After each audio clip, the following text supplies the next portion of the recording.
Hi, Jenny. Hi, Laurie. Mercury's retrograde today. Sure is. So we're going to try to do this. We are here today to talk to you about the new moon solar eclipse. Do you have the date and time offhand for when that happens, Jenny? Yes, June 10th, 6:53 a.m. Eastern Daylight Time. Okay. Coming right up. Coming right up, and it's happening in Gemini at, what is it, 19 degrees of Gemini. Mm-hmm. Okay, so, before we jump into this conversation about the new moon, I just want to set the stage for those of you who are new, that the new moon is when the sun and the moon come to the same position. So if we're in Gemini season, it's going to be a Gemini new moon. If the sun is in Sagittarius, it's going to be a Sagittarius new moon. So the new moon is always in the same sign that the sun is moving through, because that's when they come together. So the sun and the moon are conjunct. A conjunction is always the most important aspect that any two planets make together, because it is the beginning of the cycle that we're talking about here. So this is the beginning of a new lunar cycle. The moon comes up, it conjuncts the sun, and then it will spend the next 14 days getting a tiny bit bigger every day until it comes to the full illumination in 2 weeks of the full moon. From there, it will break down for the next 14 days and start over. So, this cycle is really, it's a cycle of every single thing in the universe that has a beginning, a middle, and an end, which is everything. Something begins, something is born, it grows to full illumination, then it breaks down, dies, and starts over. So that's what the cycle is all about. And can you explain, I hope I'm not putting you on the spot here, Jenny, but can you explain a little, why is this an eclipse? Sure. Well, you just were talking about the sun and the moon having a relationship together, and that's what this whole cycle's based on. And that's also what the eclipse cycle's based on. It helps you understand how the sun and moon are aligned with one another relative to the earth. So when you have an eclipse, it means that they are all lined up so that the moon appears to block the light of the sun from our perspective on earth. So that's what the solar eclipse is. And we actually have eclipses quite a bit. What matters is that you have to be on a certain part of the earth in order to be able to see that eclipse exactly. So they feel very unique, even though they're actually fairly common, because we always have an eclipse cycle every year. But it can be very dramatic especially with a solar eclipse, if you happen to be in the right spot and the whole sun gets blocked off by the light. I mean, just imagine the ancient world and that happening and the ruckus it caused. So that's what kind of makes it's just more of an interesting new moon where things are totally in this straight line, that they aren't always. Yeah, it's not very often that we actually are able to see it from where we are on the earth, and the time of day that it happens as well factors into that. And yeah, it's interesting how, if you think, like you were saying, ancient people seeing that phenomenon and relating it to the things that happen around it. If someone dies or is born at that time, it becomes such a big statement. At any rate, this is where we're at. We're at this new moon in Gemini. So do we want to open that up, the chart itself up yet? Well, I'd just like to add just a couple more things just to frame it out. The other thing that makes this new moon unique is that we're bang in the middle of our Mercury retrograde cycle. And this June 10th date happens to be the exact midpoint of that cycle. And it's the midpoint because it's the day that the sun not only lines up with the moon, but it lines up with Mercury later that day too. So you have the Mercury sun conjunction on the same day. So that just kind of, in my mind, adds some weight and adds some meaning. So you've got the solar eclipse, you've got a new moon, and now you're throwing in this midpoint of Mercury retrograde. And it just it helps us understand the signification of this date. So yeah, I just want to add that. So we're halfway through the Mercury retrograde. Excellent. So I'm gonna, so you ready for me to share? Yeah, I think I set this up so you can. Okay, yeah, I am good to go. Okay, so Okay. here's our chart for that new moon. I guess the first thing to just do is just find where the sun and the moon are. And in our Eastern chart, they're in the 12th house. And of course, this chart's going to look different for different people around the planet. We're just casting the chart for where we are. So it's not going to be in that 12th house for everybody. But anyway, there is your trio.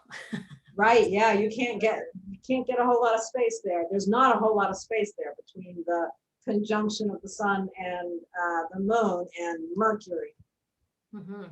Retrograde. So Mercury is backing into it. As the moon has been approaching the sun, Mercury has also been approaching the sun from the other direction. Mm-hmm. So really, yeah, moments before this exact conjunction, the sun was right between the two.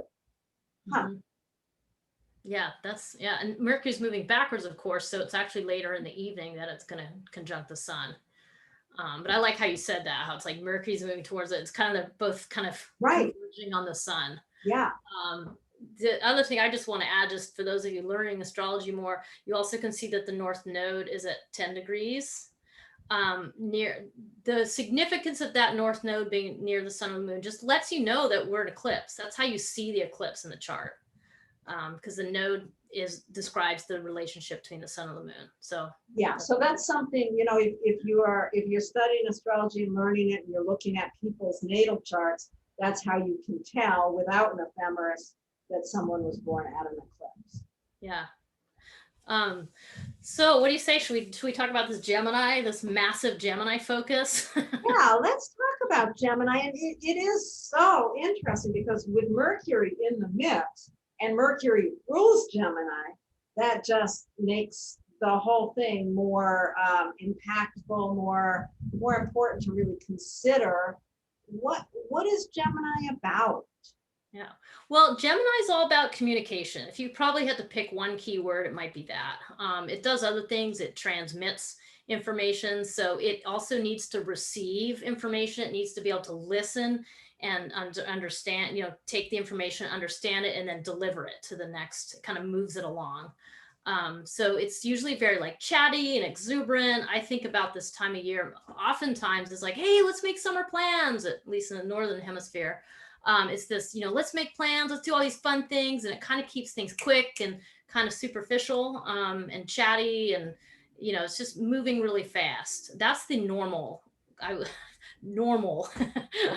way that Gemini would express itself. Like, you know, I'll say more about that in a second, but what do you have to add to that description? Not really a whole lot. I mean, you know, I think of Gemini, I always think of that image, and I think it's out of Stephen Forrest's book, The Inner Sky, where he talks about an explosion in a jigsaw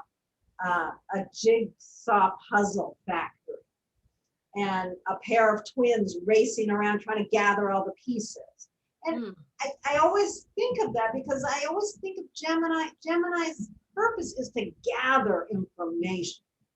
You know, it really doesn't, and yeah, what's quick and lively and light, and it's not digging into, unless there's other things that play into it. But Gemini itself as an energy is not digging into deep, profound conversations. It just wants to talk about what you picked up at the grocery store and what gossip you know about your neighbor.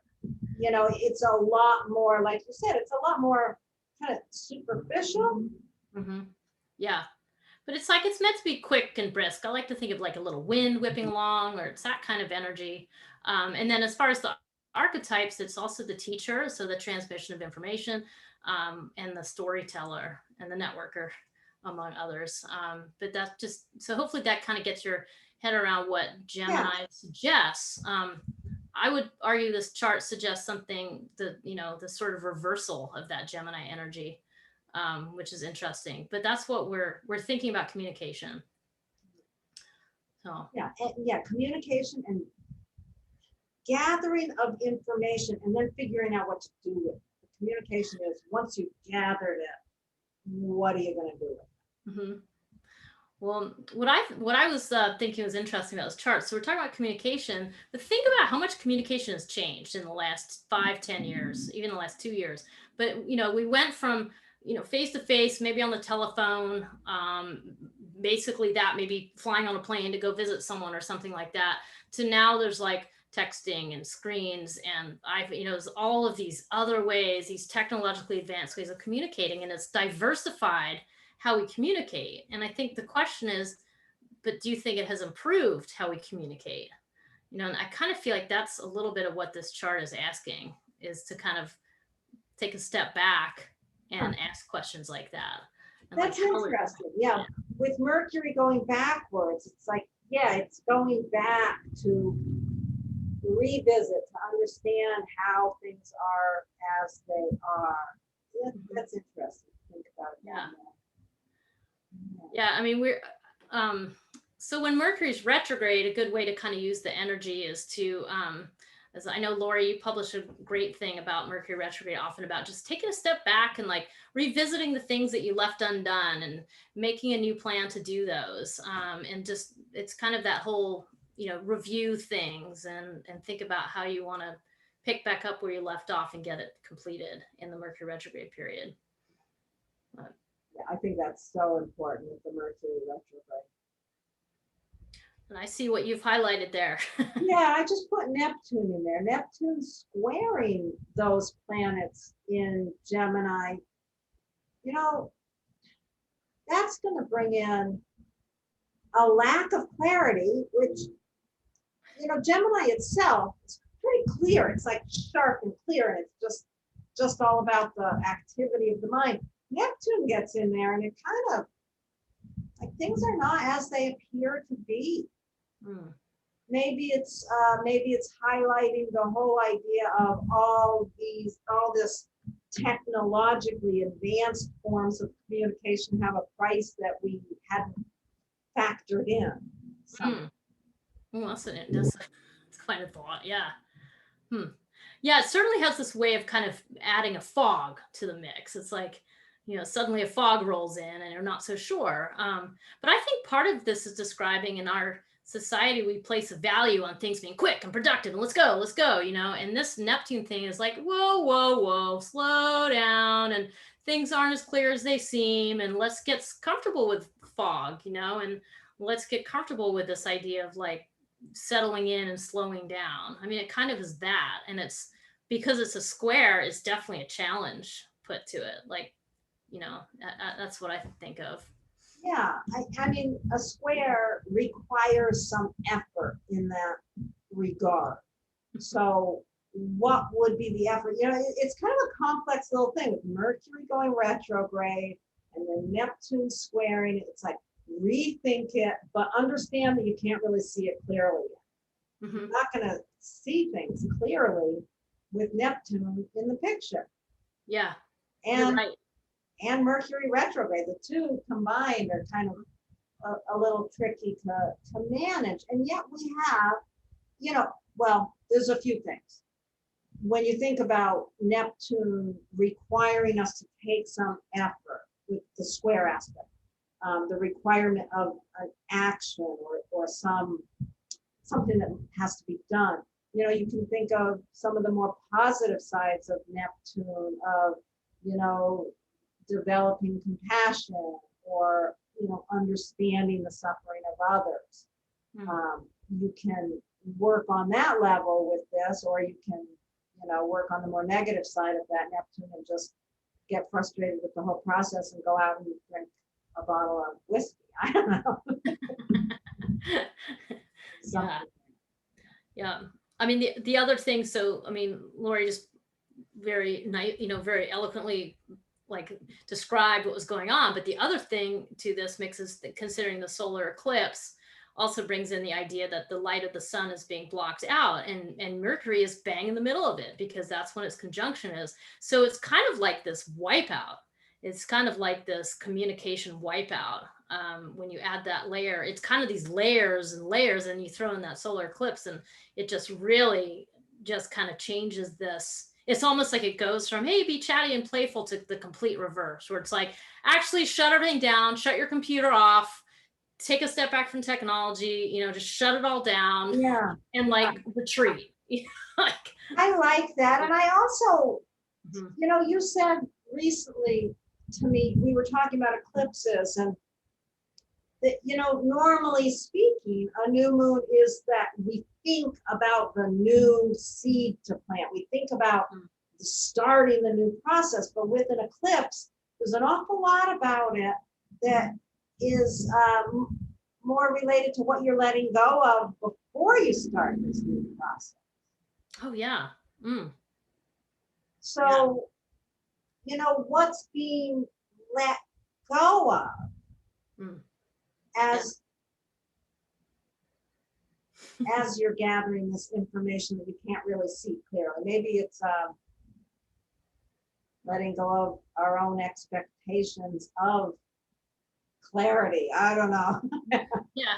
Well, Laurie, when you're saying that, you maybe just the image of the cup emptying out so that the cup can be filled. I mean, that just brought that whole Buddhist line of thinking right to my mind, of just that, of having to kind of, it's almost just empty what you think in order for something new to come in. I love that idea. I think that's a really good way to think about it. We've gathered all this information. We've been going back with the retrograde Mercury, gathering all this information. There's kind of something in the way as far as the eclipse itself. We can't see clearly. And then Neptune is fogging it up even more. Okay, yeah, empty that goddamn basket. Empty it. Yeah. Because it needs a real start, but we have to get rid of what's fogging our sight before we fill that basket. Yeah. That makes sense. Yeah, absolutely. And I think what you just highlighted here with the Saturn, actually, that's a perfect segue into the trine all of these things have to Saturn. So So yeah, I love that Saturn's in the mix there. That's really nice, because that supports us in refilling the basket. Yeah, I feel like this Saturn in the trine is just very helpful, because it's really just bringing this idea of like that you're going to be able to create structure around whatever break you need to take. So I think of Saturn here, like let's say you decide you want to take a retreat.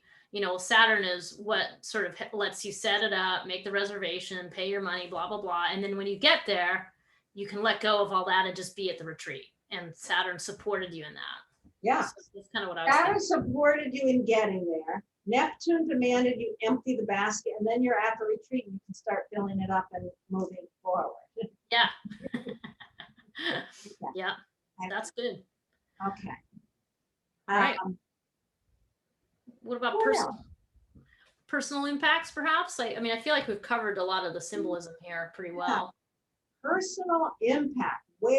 So you want to, if you've got your chart in front of you, use whole sign houses. Where's Gemini fall in your chart? We're going to kind of walk you through the rising signs, but if you know your own chart, you know where Gemini falls. So you want to start with the Aries? Sure. Yeah, so if you have Aries rising, so you have Aries over here, way on the leftmost part of your chart. First of all, it's sort of with Aries there, you're going to kind of have a possibility of like a leadership position with it. But at any rate, it might be something like considering how to bring more mindfulness to your communications, and just be more aware of how you're talking, and not just what you're saying, but how you want to deliver the information to people around you. So what's the seed you're going to plant? A seed to plant more mindfulness in the way that you communicate. Okay. That makes sense. Okay. Now, if you've got Taurus rising, this is going to be falling in your second house. So you want to really plant a seed about developing more enthusiasm and more intellectual understanding of your finances and how your finances impact your self-worth. I would say something along those lines. So, Mercury's retrograde. Otherwise, I'd say go open a new savings account or hire a new financial advisor or something. But, think about those things. Think about When Mercury is direct, you might, the seed that you plant today might not be an actual action. It might just be a metaphorical seed that you plant. Yeah. So if you have Gemini rising, that means this is going to fall in your first house. And I just keep thinking, I'm thinking of this in terms of planting a seed for a sort of a subtle inner shift. That those things we're talking about, like emptying the cup. There's a couple ways to think about it. That's what I've been kind of thinking about. And in the first house, I mean, these are going to bring up, this time is possibly a time to bring up issues of your identity, how you present yourself to the world. Like how do you appear? What kind of first impression are people getting from you? And as a natural storyteller, this is a good time to kind of think about the stories maybe you tell yourself about yourself, and then how do you want to tell relatable stories to other people to create more back and forth. So that's awesome. That's great. Okay, and if you've got Cancer rising, this is falling in your 12th house, just like this one is here. And I think, what you really want to be planting a seed for and thinking about is, your own unconscious thought patterns. It's really as simple as that. It might be a time to consider getting a new therapist, or really doing some deep dive into understanding your own unconscious patterns. Mm-hmm. Yeah, great. I'll do that. Oh yeah, that's yours, isn't it? Yeah. So with Leo rising, this is going to take place in your 11th house. You got Mercury retrograding through the house of groups and community. So this is a really good time to think about your relationship with your community and how you let your community support you in your endeavors. But also, there's a two-way street here. Is there a worthwhile action that you want to galvanize your community into taking? Is there something that you want to lead or bring about that you think would be great, worthwhile action? So I'll stop there. Okay, and if you've got Virgo rising, this is going to fall in your 10th house. And, think about your communications in your career, how you communicate in the bigger world, what your reputation is around your abilities, or how you communicate.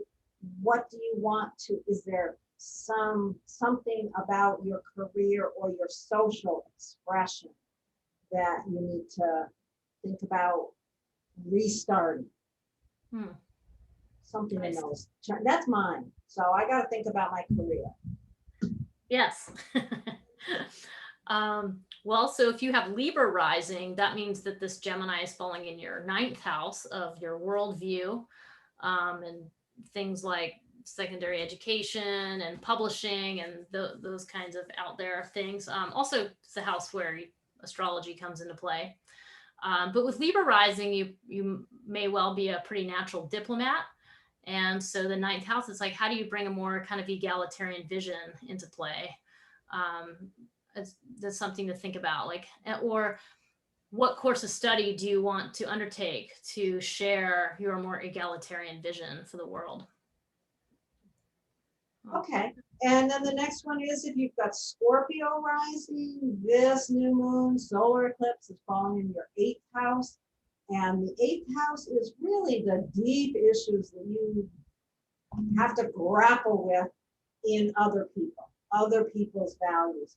So you want to really think about how you communicate your own understanding in the face of grappling with other people's deep, dark issues. So you might really want to plant a seed for getting curious about your partner's real deep opinions around some issues that you don't necessarily agree on, or someone else, not necessarily your, a companion, a close companion, but somebody, some people who just have very different different ideas and values. You want to really work on developing a new way of understanding and grappling with those deep differences.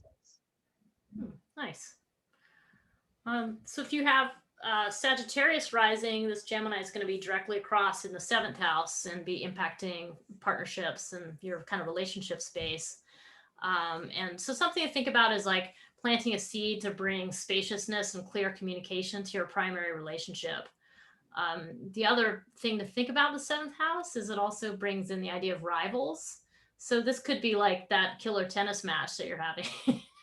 Like how do you create spaciousness and clear communication even in those types of interactions? Yeah. Okay, so if you've got Capricorn rising, this is falling in your 6th house, and you want to plant a seed for finding new, exploring new ideas and new ways around personal routines. How do you communicate your own understanding of what you need to support your health? So planting new seeds of that, your personal routines, your pets. Time to go out and get a new kit. Okay, that's all I have to say for that one. Or start a writing practice. Actually, with the new moon falling in the 6th house, which is the house of daily routines, if you've got this falling there, really think about what benefit you might get from beginning a daily writing practice. Nice.